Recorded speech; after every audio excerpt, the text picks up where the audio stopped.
Assalamualaikum warahmatullahi wabarakatuh. A'udzubillahi minasyaitonirrajim. Bismillahirrahmanirrahim. Amma ba'du. Semua teman-teman, sahabat-sahabat dimanapun kau berada, mudah-mudahan dalam lindungan Allah Subhanahu wa Ta'ala, tetap dalam satu tujuan, satu visi dan misi, yaitu menggapai ridho Allah Subhanahu wa Ta'ala. Dengan menggapai ridho Allah Subhanahu wa Ta'ala, insyaallah tidak ada lain yang bisa kita nikmati, yaitu surganya Allah Subhanahu wa Ta'ala. Amin ya rabbal alamin. Teman-teman, sahabat-sahabat, ini kami akan menjelaskan 12 akibat durhaka kepada orang tua. Karena kemarin saya ngonten tentang orang tua, ternyata banyak respon bagus dan respon positif. Biar dibaca dan disimak oleh anak-anak semuanya. Ada 12 akibat, sebab dan akibatnya. Ada 12 akibat ketika durhaka kepada orang tua. Durhaka kepada orang tua dengan apa yang saya ceritakan kemarin, yaitu ceritanya Malik Gundang durhaka kepada orang tua, akhirnya sampai dapat karma atau dapat balasan dan menjadi batu. Matinya mati tenggelam dan berubah menjadi batu. 12 akibat dosa akibat durhaka kepada orang tua ini. Yang pertama, mendapatkan dosa besar. Jadi dosanya besar, dan ridallahu fi ridal walidain. Jadi ridallahu fi ridal walidain. Jadi ridhonya Allah itu pun juga tergantung ridhonya kedua orang tua. Itu yang pertama. Yang nomor 2, mendapat laknat dari Allah. Orang yang durhaka kepada orang tua mendapat laknat dari Allah. Laknat itu dapat benci dari Allah. Karena apapun alasannya, orang tua itu sama dengan Al-Quran rusak. Jadi tidak bisa salah apapun orang tua tetap kita hargai, tetap kita hormati, apalagi orang tua kita benar. Ceritanya Nabiullah Ibrahim itu punya bapak Azar. Bapaknya namanya Azar, dan beliau beragama Yahudi,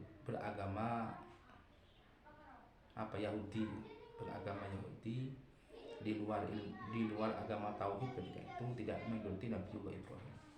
Tapi Nabi Ibrahim tetap menghargai, tetap menghormati, karena Nabi Ibrahim itu paham kalau anak itu harus taat kepada orang tua. Anak itu harus taat kepada orang tua. Makanya Nabiullah Ibrahim tak pernah membantah, tetap menghargai, menghormati bapaknya yang bernama Azar. Azar itu salah satu masyarakat ketika itu yang pekerjaannya membuat patung, membuat berhala. Ini tak pernah membantah dan menghargai Nabiullah Ibrahim walaupun di luar Islam, di luar ilmu tauhid. Ini yang perlu kita tiru. Apalagi orang tua kita sama-sama Islam, cuma mungkin sering-sering marah atau sering-sering menasihati. Ya, jangan sampai kita jatuh ke dalam jurang untuk melawan orang tua. Kalau bisa melawan orang tua, bisa habis kita dan kita dilaknat oleh Allah Subhanahu wa Ta'ala.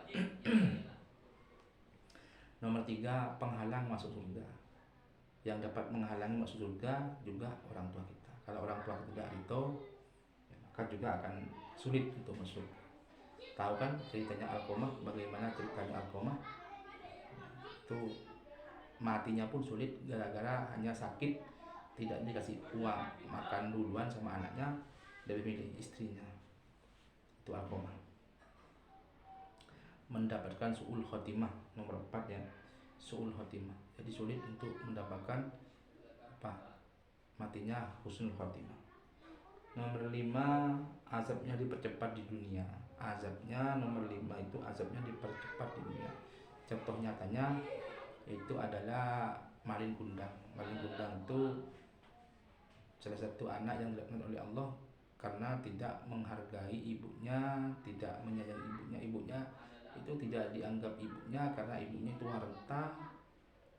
Dan ketika mengakui itu seorang ibu, Malik Gundang itu malu. Karena Malik Gundang sudah sukses, sudah kaya raya, punya istri cantik, akhirnya malu mau mengakui ibunya.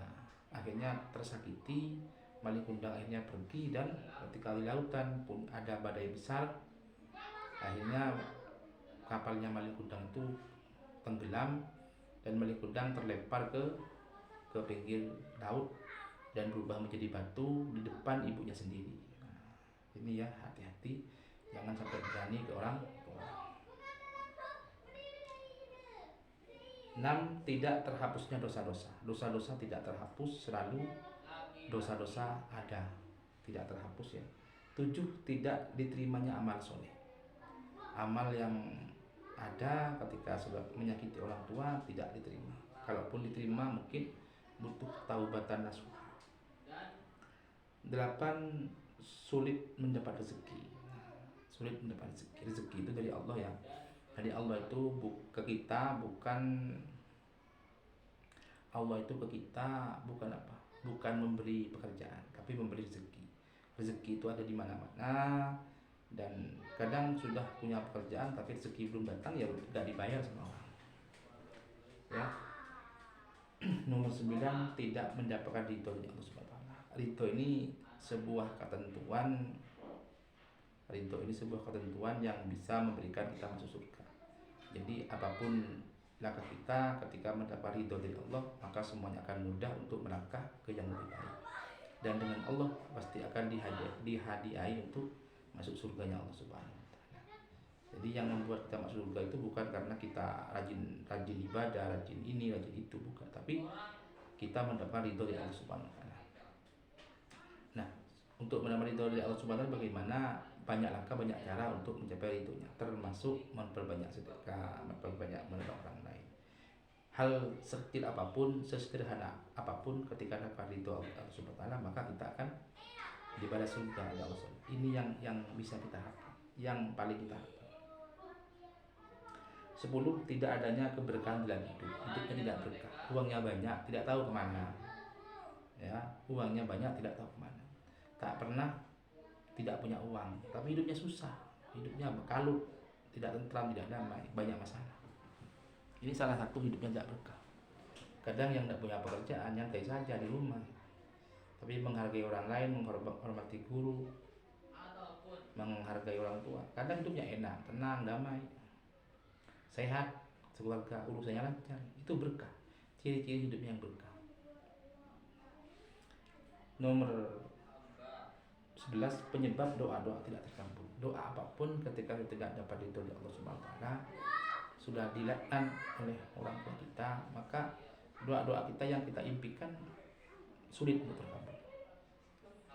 Ya, sulit untuk terkabul karena Allah sudah tidak meridhoi. Allah, karena ridho Allah fi ridhol walidain. Ridhonya Allah tergantung kedua orang tua kita. Orang tua kita tidak ridho, ya sulit juga ya. Sulit mendapatkan anak berbakti. Nah, yang terakhir yang 12 itu akan mendapatkan anak kita untuk sulit berbakti. Maksudnya apa? Maksudnya anak kita itu apa? Anak kita pun juga seperti itu, melawan kita, ya, tak pernah ikut apa dinasihati, tidak mau. Karma. Ya Allah, pokoknya itulah ya. Tidak beruntunglah bagi orang-orang yang tidak mendapatkan ridho dari orang tua. Maka kita harus hargai, harus hormati orang tua kita, supaya orang tua kita itu tersenyum, bahagia, senang. Dan senangnya orang tua kita pasti akan mendoakan kita, walaupun doanya tidak berupa rajin sholat, berupa ibadah, tapi doa dalam hati dan harapan yang pasti, harapan yang tulus itu sangat mustajabah kepada anaknya yang lagi cari, yang bekerja, yang mau nikah, yang punya urusan seperti itu. Ini hal yang perlu kita tingkatkan. Dengan begitu maka kita akan selamat di dunia maupun akhirat, dan kita dengan Allah diberikan label anak yang berbakti kepada orang tua.